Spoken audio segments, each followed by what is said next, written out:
a demo for IBM Watson Assistant, the cognitive chatbot app. This is a demo I built for a parking ticket, specifically for a New Jersey court system. Just going to show a little bit about this back-end interface, how you edit things here, as well as show you a demo of the app in a front-end web UI I built.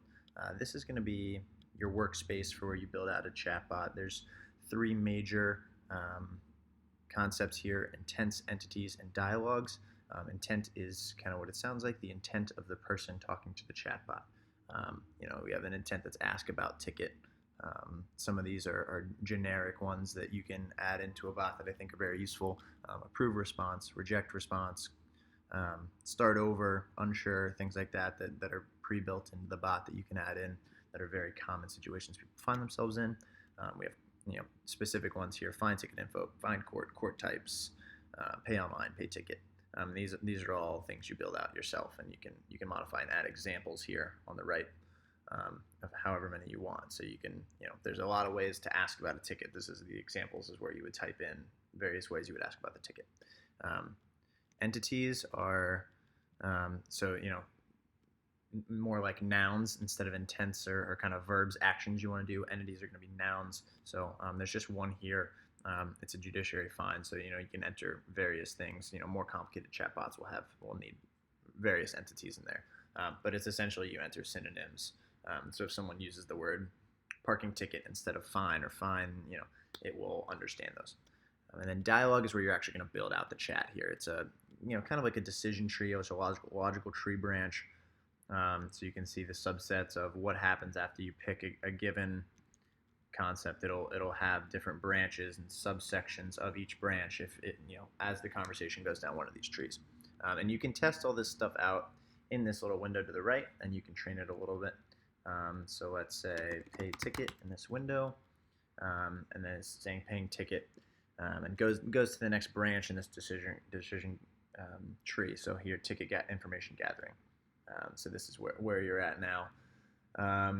Dropping down here, we have a few. You can change the intent. So if it got it wrong, it thought you were asking about ticket, which is correct. But let's say you got it wrong and it was one of these other options. You can click on that and it'll train the model to know better the next time that you have this same interaction to be correct.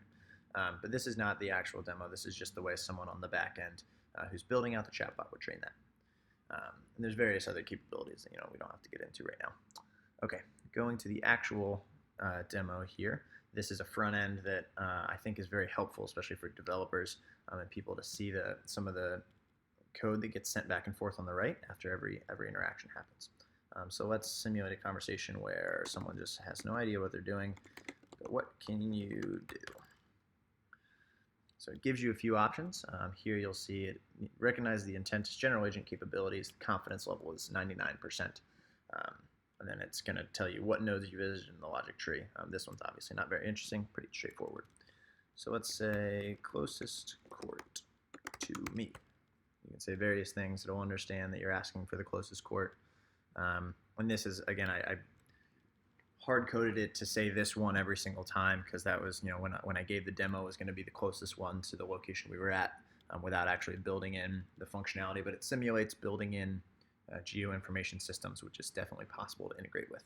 And then gives you a recommendation, this is the closest one, but may not be the best one. So let's say I need pay ticket. So you can understand here that even with some bad grammar, I need pay ticket is a pretty silly thing for someone to actually say, but handles typos, handles bad grammar, things like that, understands using natural language what you're trying to say.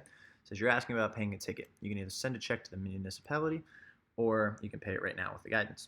So if we go send check,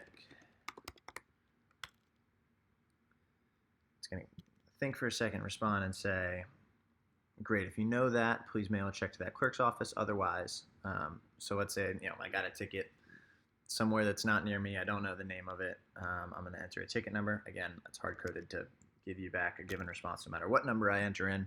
But again, it simulates going to a database where they're stored on the cloud or they're stored on premise. And it's going to tell you, oh, it was issued in this township. This is the amount that it was issued for and where it's located. Or if you want to go online and pay the website, there it is. So again, gives you back all that helpful information um, and allows you to send a check to this address, or if you like go pay online. Okay, so let's go back and say I'd like to pay, and we'll spell pay wrong, a ticket. And here it's going to be paying the ticket. It says you're asking about paying a ticket. Gives you the same option here. Let's go to the option where we're going to pay ticket online. It doesn't understand the context of the question. So again, not a perfect chatbot here, but we're going to go in. Let's go pay right now. And then it'll tell you the two things it needs. So this presents an interesting issue for the chatbot. It's expecting two results. You can either enter one or both. So let's say we go ahead and say ticket number there, and it says, so now if you go over in the code that was returned, it understands here that you entered the ticket number, and it shows the handlers that went through here to understand that you didn't enter all of the information it required, so it will prompt you again for the information it's missing. So the date the ticket was issued, let's say May 3rd, 2018. So it says this is the ticket number and the issue date. Is that correct? So let's say it wasn't. Nope. So then it understands, I know it messed up, and politely says, let's try again. Enter this information, and I'll show you an example where you enter both at the same time. So let's say May 8th, 2018 issue date, and ticket number 755. And that will go in, confirm that information. It says, is that correct? You go and you say yes. It says it will pull ticket information from your records, again, simulating going to a back-end system. It says you owe this much for speeding. How much would you like to pay? Let's say we're going to pay the whole thing. And then if that's right, enter your credit card number. And again, I'm not going to simulate an actual credit card number, but we'll just, you can add in regular expression checking to make sure it's a valid credit card number and take all that information and check it and do the credit card processing, which is, again, another integration that we offer here with this chatbot. So enter there, and it just confirms all that information. You say yes, and it'll thank you, and have a wonderful day. So that's one example of something you can do specifically for this industry. Hopefully you can see how for other industries it can be used for various other use cases